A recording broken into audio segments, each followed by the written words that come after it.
I'm Dr. Gabriel Judkins.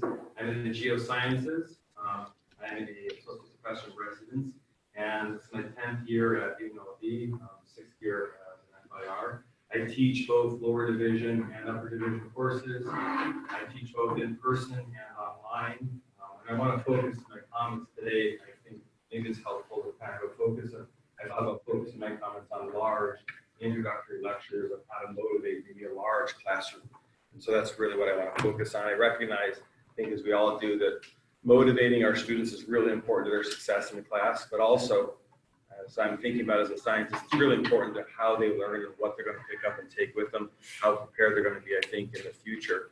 And I also recognize, I think that, I think we all do, that there's probably a lot of influences on their lives that are affecting their motivation, outside influences. And so I recognize what I can do is probably largely limited to the class and the course experience. And so I've tried to think about what I can do in the class to make it as effective as possible. As I thought about this topic, I came across a Carnegie Foundation blog post, and I have some copies up here if anyone would like to have a copy afterwards. And I use that to really frame my own personal experiences sort of in an academic setting. And so they talk about 3 things that you can do. And as I read those 3 things, I thought about what I was doing and saw how to put them together. And so the first thing is really to build into your lectures the value of what you're teaching. And I really have tried to do that. I explicitly emphasize what topic that we're going to be covering and why we're going to cover that topic. And so holding out the purpose as number 1. I give examples for some of their future benefits. I offer even hints. And I know a lot of students are kind of on a short-term basis thinking about how to be successful in this class, specifically on the next test. And so I tell them, you know, if it's going to motivate you to come to class, I will actually talk about what those things are that are going to be on the exam. I'll give you some really strong hints on some of the questions that are there, and that incentivizes them to be successful. I should mention that the large introductory lecture that I teach is physical geography of the Earth's environment. It's earth science, and so it does lend itself, I think, to talking about the world around you and what people experience, and so that's a little bit of a benefit. Recognize other subjects are going to be a little bit different. Second, besides really helping them to see the purpose there, another thing that is brought out by this blog post that I recognized that I was doing there was promoting a student mindset, helping them to really think about themselves as scholars or researchers or someone that can be really successful.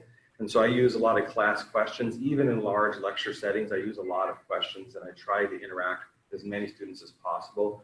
One of the great tools I was taught in some of these faculty development opportunities was to utilize a question that you then ask them to write down and then share with their neighbor. So everyone in the class has engaged in that question, shared it with their neighbor, and back and forth you get a little bit of discussion, and they get to maybe have a different perspective. Maybe it helps them, maybe it corrects an idea, depending on the situation. And then from there I elicit some people to share what they've learned, and it's great to see the interaction. I'm not really totally sure that everyone's talking about the exact question, but everyone is interacting, you know, and they seem to all come back actually pretty quickly.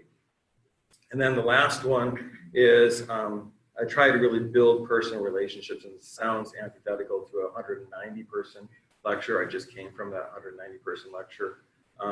But you can, I think, break down some of those large class barriers by, first of all, expressing the desire to see them succeed. It's actually on the course evaluations, one of the things says, does the professor want you to succeed? So I say several times this semester, I want you to succeed, because I really do want them to succeed. And then I back that up with invitations to come to meet with me.